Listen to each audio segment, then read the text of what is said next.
When a Christian's ego is bruised by inclusivity, they can now file it under religious discrimination. And they want your tax dollars to investigate their feelings. Good morning, fellow heathens. Welcome back to Theocracy Watch, where we track what happens when religion stops being personal and starts becoming policy. This week, Marco Rubio, now running the State Department, issued a directive asking federal staff to report so-called anti-Christian bias from the Biden years. Not actual discrimination, just anything that made them feel spiritually inconvenienced. A few weeks ago, we discussed the new federal policy built on Trump's February executive order, creating a task force to sniff out so-called anti-Christian discrimination in public institutions. Now, Rubio's memo directs diplomatic staff to report things like not being given religious accommodations, having to attend DEI training, or simply witnessing something that made them feel uncomfortable in their little holy bubble. The language is vague about the disciplinary actions taken, leaving the door wide open for interpretation.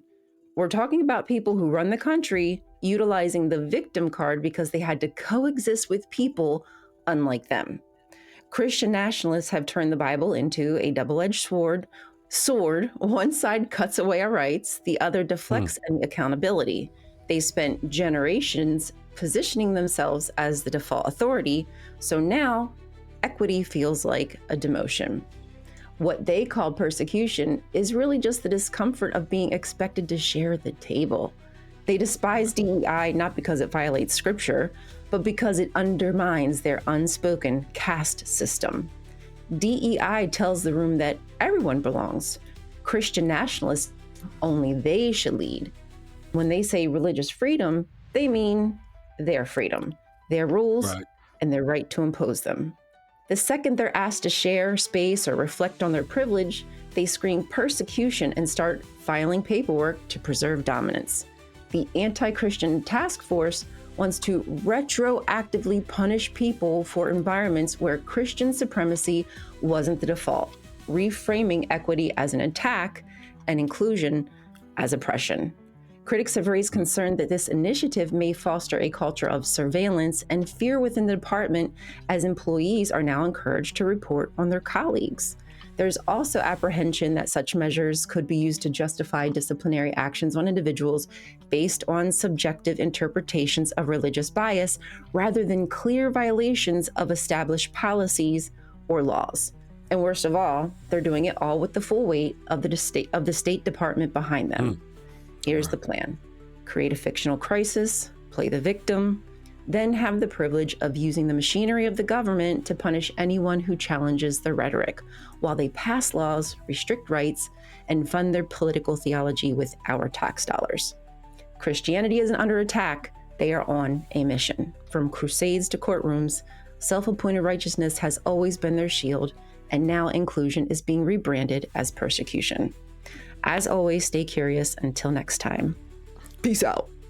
Peace out. Well, thank you very much for that. Wow. So that's a little update, because we heard that they created this task force back in February, but this is ramping up. They're putting it into action now, and they're retroactively trying to put it into action. That's right. And this is going to lead to blasphemy laws. Right. We discussed that exactly down that path. We did talk about, and this is where, and also, if we fight Christianity, if we speak out and say something is bad that they're imposing on us, they can see that. They'll actually be able to make that a legal offense. Yep. Not just being blasphemous, but just saying, I don't want, and that becomes very scary. And what if this is something they retroactively impose? Does that mean that anything that they see online that we've posted in the past, can they go for us? What can they do? What are the repercussions here? I think they probably can. Exactly, Jesse Bear. Your shirt probably breaks the law now. One of the things that we've talked about on this show, again, is how they are going to make it illegal for people to even speak out about these things. So maybe it would be within our interest, at least, I don't mean like people watching the show's interest. I mean, my interest, right? Because I'm the guy who runs the show.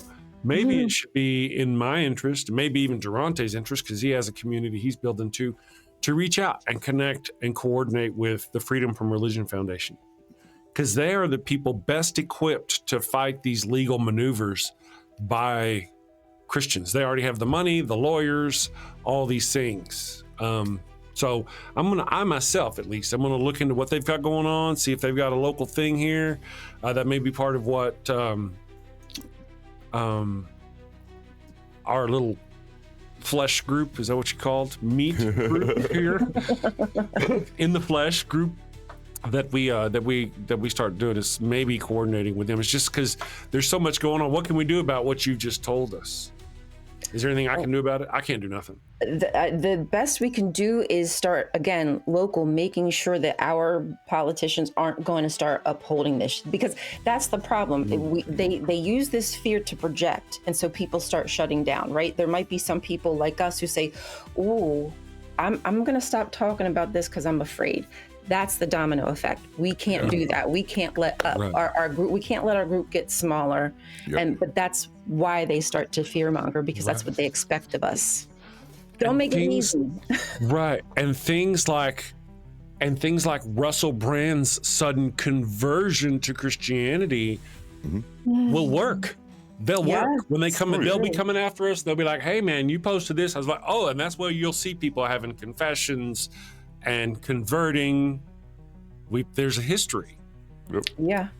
And I wouldn't be surprised if there's a new, again, I mean, we've already seen new brands of Christianity, but through this persecution, there could be some new form, just like back in the 1700s, I think is when the doomsday cults started to pop up. That's when they really gained traction. We could see that renew in just another, I don't know what aspect, maybe another type of doomsday. Who knows? I don't know. Interesting, but not unforeseen. No. Nope. And there have been talks about, we've been joking about how they'll start. Well, I actually have a video. Let me check the video. The title of the video is very catchy, by the way. It's a short video. It's one of those short things. And this is kind of in a way related. The question is, which political opponent will Trump arrest first? And for what purposes? Will they use religion or, to do the thing? It's just a matter of time. I don't know if you know this or not, but I host the Daily Atheist Morning Show here on YouTube. I have a couple of other co-hosts with me, Durante Lamar and Ryan Kultastic, and we have a lot of fun. When we first started hanging out, he would say, something like, "Yeah, we're kind of like Richard Pryor and Gene Wilder." Gene Wilder, yeah. Yes. I was like, "You're right.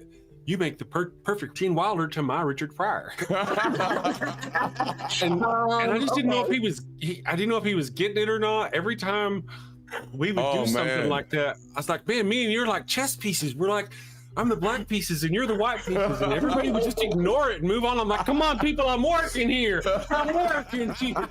Live Monday through Friday, 9 a.m. Eastern.